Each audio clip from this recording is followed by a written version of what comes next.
good sound bites out of him. We'll bring them to you here on the air, so stick around for that. Right now, Jon Decker of Fox News Radio joining us. John, good afternoon. Hey there, Mark. How are you doing today? I'm doing great. Part of the dust up from the news conference yesterday was the president, and I also heard Reince Priebus dispute this as well, that the intelligence community is somehow keeping information from President Trump. What's the latest on this?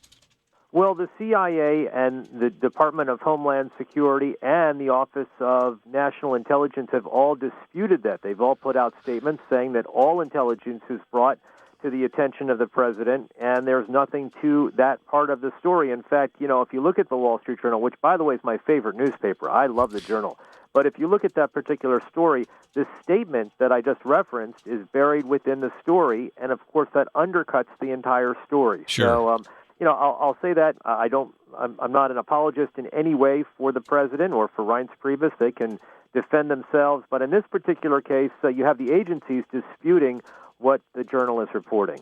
Yeah, I've wondered about that myself, particularly with Mike Pompeo is in office now. I would think that maybe a lot of these leaks came out prior to him taking that position.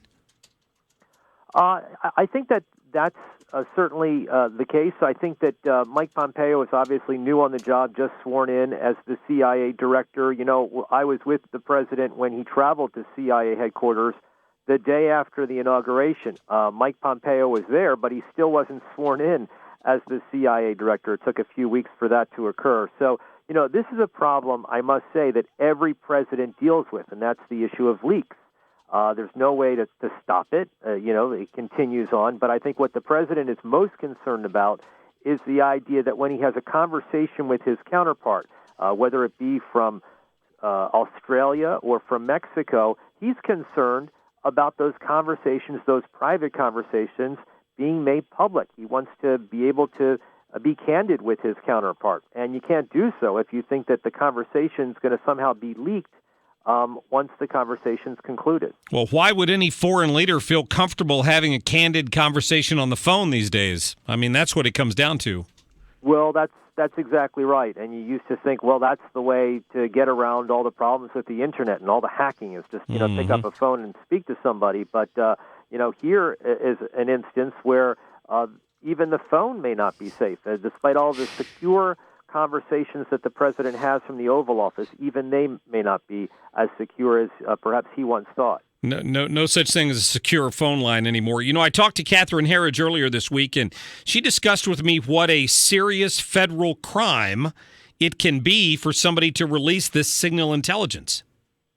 Well, it is a crime. It is a federal crime. I think I'm a lawyer. I'm the only member of the White House press corps as a lawyer. It is a federal crime that's treated very seriously by the Justice Department. The problem, of course, is that the people that are leaking are people that are very well aware of how to get around, sort of the tracking to figure out who the leaker is. And so I'm not optimistic that the leaker will be found or leakers may be found here, but maybe the president, through his remarks, has put the fear in them that will prevent them from leaking anything further on.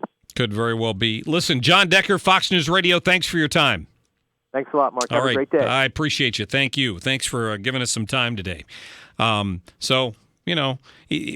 you've got there again, I'm not saying what the Wall Street Journal reported is fake news, but there's plenty of evidence that what they reported on this is simply not the case. But they buried the lead. This is kind of what you have to look for, because many times the impression you get from a headline, a lot of people scan their news feed, they read the headline, they keep going. And then they'll go have a conversation with somebody later in the day and repeat what they saw in that headline, but that's not always the lead part of the story.